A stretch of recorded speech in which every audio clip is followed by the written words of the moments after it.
കോൺഗ്രസ് പുനഃസംഘടന ലക്ഷ്യമിട്ട് സംസ്ഥാന രാഷ്ട്രീയത്തിൽ വീണ്ടും സജീവമായി രമേശ് ചെന്നിത്തല. പിണറായി സർക്കാരിനെതിരെ ചെന്നിത്തല ഉന്നയിച്ച അഴിമതി ആരോപണങ്ങൾ വി.ഡി. സതീശൻ ഉൾപ്പെടെയുള്ള നേതാക്കളും ഏറ്റെടുത്തിട്ടുണ്ട്.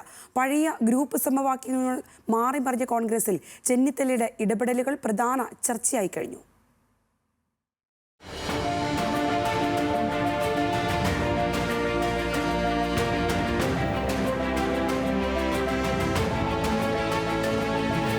ഒന്നാം പിണറായി സർക്കാരിനെ പ്രതിരോധത്തിലാക്കിയ പ്രധാന അഴിമതി ആരോപണങ്ങളായിരുന്നു സ്പ്രിംഗ്ലർ, ബ്രൂവറി, ആഴക്കടൽ മത്സ്യബന്ധനം തുടങ്ങിയവ. ഈ ആരോപണങ്ങളെല്ലാം ഉയർത്തിക്കൊണ്ടുവന്നതും മുന്നിൽ നിന്ന് പട നയിച്ചതുമാകട്ടെ അന്ന് പ്രതിപക്ഷ നേതാവായിരുന്ന രമേശ് ചെന്നിത്തല. എന്നാൽ പിണറായിയുടെ തുടർഭരണം ചെന്നിത്തലയുടെ പ്രഭ കെടുത്തു. ഇതാണ് കൂടുതൽ എംഎൽഎമാരുടെ പിന്തുണ ഉണ്ടായിട്ടും പ്രതിപക്ഷ നേതാവ് സ്ഥാനത്ത് നിന്ന് മാറാൻ ചെന്നിത്തലയെ നിർബന്ധിതനാക്കിയത്. വീണ്ടും പ്രതിപക്ഷത്തിരിക്കേണ്ടി വന്നതോടെ കോൺഗ്രസിലെ ഗ്രൂപ്പ് സമവാക്യങ്ങൾ ആകെ തകിടം മറിഞ്ഞു. 2005 മുതൽ രമേശ് ചെന്നിത്തല കെട്ടിപ്പൊക്കിയ വിശാല ഐ ഗ്രൂപ്പിന്റെ നേതാക്കൾ ഇപ്പോൾ പലരാണ്. K C. Venugopal, K. Sudhakaran, V D. Satheesan ഉൾപ്പെടെ എല്ലാവരും ആളെ കൂട്ടി ശക്തരാകുന്നു. മഹാരാഷ്ട്രയുടെ തിരഞ്ഞെടുപ്പ് ചുമതല ആയതിനാൽ പാലക്കാട് വിജയത്തിന് മധുരം നുണയാൻ പോലും ചെന്നിത്തലയ്ക്കായില്ല. ഇതോടെയാണ് ജനകീയ വിഷയങ്ങൾ ഉയർത്തി സംസ്ഥാന രാഷ്ട്രീയത്തിൽ സജീവമാകാനുള്ള നീക്കം ചെന്നിത്തല ആരംഭിച്ചത്.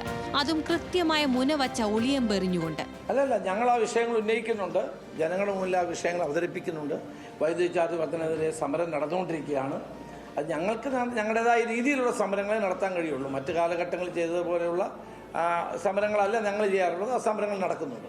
ഉമ്മൻചാണ്ടിയുടെ വിയോഗത്തോടെ എ ഗ്രൂപ്പ് ദുർബലമാണ്. ബെന്നി ബെഹനാനും എം ഹസനും കെ.സി. ജോസഫും പി.സി. വിഷ്ണുനാഥും നയിക്കുന്ന എ ഗ്രൂപ്പിനെ ഒപ്പം നിർത്താനുള്ള നീക്കങ്ങളും ചെന്നിത്തലയുടെ ഭാഗത്തു നിന്ന് നടത്തുന്നതായാണ് വിവരം. പാലക്കാട് ഉപതെരഞ്ഞെടുപ്പ് ചുമതലകളിൽ നിന്ന് ചാണ്ടി ഉമ്മനെ മാറ്റി നിർത്തിയത് ശരിയായില്ലെന്ന പ്രസ്താവനയും ഏറെ ശ്രദ്ധേയമാണ്. പുനഃസംഘടനയിൽ തനിക്കൊപ്പം നിൽക്കുന്നവർക്ക് പരിഗണന വേണമെന്നും ചെന്നിത്തല സമ്മർദ്ദം ചെലുത്തും.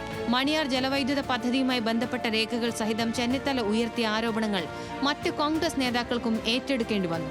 ചെന്നിത്തലയുടെ നീക്കങ്ങളെ ഐ ഗ്രൂപ്പ് നേതാക്കളും ശ്രദ്ധയോടെയാണ് നിരീക്ഷിക്കുന്നത്. ന്യൂസ് മലയാളം, തിരുവനന്തപുരം.